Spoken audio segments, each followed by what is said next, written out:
की शुरुआत में एक डेजी नाम की लड़की को दिखाया जाता है जिसके ऊपर एक आत्मा हावी हो चुकी होती है और वो पूरी तरह से उसके कब्जे में होती है। इसलिए उसके घर वाले उसे बेड से बांध कर रखे होते हैं। डेजी के घर वालों ने घर पर उसके जीवन को बचाने के लिए एक फादर को बुलाते हैं। फादर घर वालों को बाहर रुकने के लिए बोलते हैं और डेजी को रूम में अपने साथ बंद कर लेते हैं। अब फादर वहाँ पर एक कैमरा सेट कर देते हैं और उसके शरीर से आत्मा को बाहर निकालने की कोशिश करते हैं और वो आत्मा फादर को सेड्यूस करने लगती है, लेकिन फादर कंटिन्यूसली अपने मंत्र पढ़ते रहते हैं। इसी बीच हमें पता चलता है कि फादर डेजी से बहुत प्यार करते हैं और ये बात उस आत्मा को भी पता होती है, लेकिन वो आत्मा फादर का ध्यान भटकाने के लिए उन्हें सेड्यूस करने लगती है। लेकिन फादर अपने आप को कंट्रोल करते हैं और मंत्र पढ़ना जारी रखते हैं। आत्मा फादर को बहुत ज़्यादा डिस्ट्रैक्ट करने की पूरी कोशिश करती है, लेकिन फादर अपने मंत्र लगातार पढ़ते रहते हैं। तभी अचानक से डेजी बेहोश हो जाती है। अब फादर मैनली को चेक करने लगते हैं और उन्हें लगता है कि मैनली ठीक हो गई है। तभी डेजी होश में आती है और उन्हें किस करने लगती है और अब फादर भी उसके साथ रोमांस करने लगते हैं और ये पूरा मोमेंट कैमरे में रिकॉर्ड हो जाता है। उसके बाद हमें 18 साल आगे की कहानी दिखाई जाती है, जहाँ पर एक गार्ड जेल में बंद कैदियों को खाना दे रहा है और वह जब एक कैदी के रूम में खाने की प्लेट निकालने के लिए हाथ अंदर देता है तो कैदी उसकी उंगलियों पर काट लेता है। इसके बाद हमें फादर पीटर को दिखाया जाता है, जिनको अभी भी अपनी गलती का गिल्ट होता है जो उन्होंने डेजी के साथ 18 साल पहले की थी। फादर अपना गुनाह कबूल करने के बाद अपने मन को हल्का करने के लिए सबसे पहले सीनियर फादर के पास जाते हैं और जो उन्होंने 18 साल पहले गलती की थी उसका वीडियो रिकॉर्डर फादर को देने की सोचते हैं, लेकिन वो फादर से कुछ बोल पाते उससे पहले ही सीनियर फादर पीटर को बहुत सारा फंड का पैसा दे देते हैं और जिसे देखने के बाद फादर उस वीडियो रिकॉर्डर को अपने पास ही रख लेते हैं और फंड के दिए हुए पैसों से चर्च के बच्चों के लिए बहुत सारा सामान ले जाते हैं।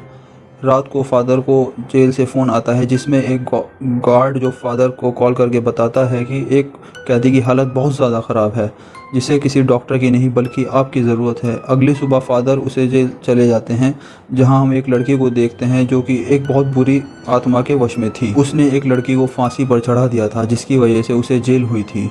अब वो लड़की उस फादर को देखने के बाद कहती है कि पहले हम मिल चुके हैं और अब ये आत्मा भी फादर के सामने ऐसे ही ऊट पटांग हरकतें करने लगती है जैसे डेजी 18 साल पहले हरकतें कर रही थी। फादर उसकी हरकतों को देखने के बाद उस जेल से बाहर आते हैं और ऑफिसरों से कहते हैं कि मैंने शरीर से आत्मा निकालने का काम 18 साल पहले ही छोड़ दिया था और मैं आपकी मदद नहीं कर सकता। तभी वहाँ पर डेजी आ जाती है और वो फादर पीटर से कहती है कि आपको मदद करनी ही पड़ेगी क्योंकि वो मेरी और आपकी बेटी है। दरअसल फादर जब डेजी के शरीर से उस आत्मा को बाहर निकाल रहे थे तब वो आत्मा डेजी के शरीर से निकलने के बाद फादर के शरीर में घुस गई थी और डेजी के साथ उस आत्मा ने सेक्स किया था, जिसके बाद डेजी प्रेग्नेंट हो गई थी। अगले दिन डेजी किसी से कुछ कहे बिना ही शहर छोड़कर चली गई थी। उसने उसके कुछ दिन बाद फादर के बच्चे को जन्म दिया और फिर वो कहती है कि तुम्हें हमारे बच्चे को बचाना होगा। इसके बाद फादर डेजी से 18 साल पहले की गई हुई गलती के लिए माफ़ी मांगते हैं। फिर डेजी भी फादर को माफ़ कर देती है। अब फादर अपनी बेटी को बचाने के लिए अपने सीनियर फादर माइकल के पास जाते हैं। वो उन्हें सारी बात बताते हैं, लेकिन वे बात नहीं बता पाते कि वो मेरी ही बेटी है। फादर उस सेक्स वाले टेप को भी जला देते हैं। अब अगले दिन से फादर एक नई लाइफ शुरू करने का फैसला करते हैं।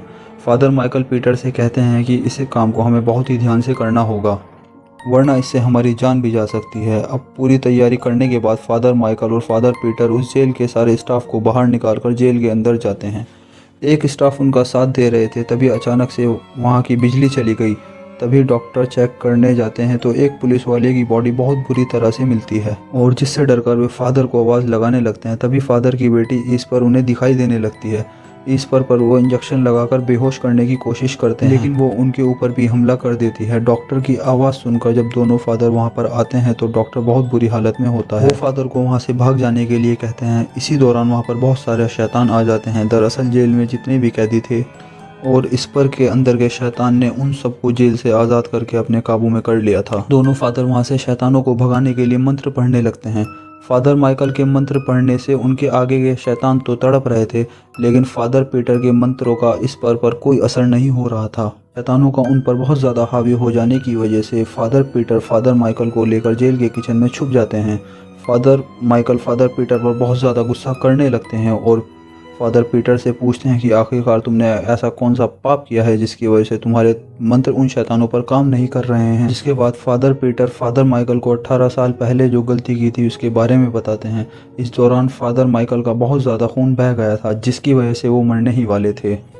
अपने आखिरी टाइम पर फादर माइकल फादर पीटर से कहते हैं कि तुम शैतानों के साथ कभी भी कोई सौदा मत करना वरना वो तुम पर हावी हो जाएगा। जिसके बाद वो मर जाते हैं। फादर पीटर अपने आप को एक दूसरे कमरे में बंद कर लेते हैं और वो फ़ोन को निकालकर अपने 18 साल पहले की गई गलतियों को बोलकर रिकॉर्ड करने लगते हैं। इसके बाद वे वीडियो अपने लीडर को सेंड कर देते हैं। वीडियो सेंड करने के बाद फादर फिर रूम से बाहर आते हैं और इसके बाद उनके सारे मंत्र काम करने लगते हैं क्योंकि गॉड ने उनकी सारी शक्तियाँ लौटा दी थी। और इस पर फादर की बेटी उन पर पीछे से हमला करती है और वो बेहोश हो जाते हैं। और जब फादर पीटर को होश आता है तो वो देखते हैं कि वो बहुत सारी चैनों में बंधे हुए होते हैं और उनकी बेटी इस पर उन पर एक्सोर्सिज्म कर रही होती है। अब फादर आत्मा से कहते हैं कि उनकी बेटी को छोड़ दो और फादर उसे गॉड के नाम पर अपनी बेटी को छोड़ने के लिए कहते हैं। आत्मा कहती है कि अगर मैंने तुम्हारी बेटी को छोड़ दिया तो चर्च के अनाथ बच्चों में से कोई नहीं बचेंगे। तुम्हें अनाथ बच्चों या अपनी बेटी में से किसी एक को चुनना होगा। फादर आत्मा से कहते हैं कि तुम ऐसा क्यों कर सकते हो, आखिर तुम चाहते क्या हो, तुम मेरे साथ ऐसा क्यों कर रहे हो। फिर जिस पर कहता है कि तुम्हें मुझसे एक सौदा करना होगा। वो फादर से कहता है कि मैं तुम्हारे पवित्र आत्मा को चाहता हूँ, तुम अपने अंदर से गॉड को निकाल दो, तुम्हारे चर्च और तुम्हारी बेटी को छोड़ दूंगा। जिस पर फादर मान जाता है। ये सुनते ही इस पर बेहोश हो जाती है। जिसके बाद फादर अपनी बेटी को लेकर जेल से बाहर निकलते हैं। थोड़ी देर बाद फादर पीटर से आकर कहते हैं कि तुम्हें अपने गुनाहों को कबूल करना ज़रूरी था।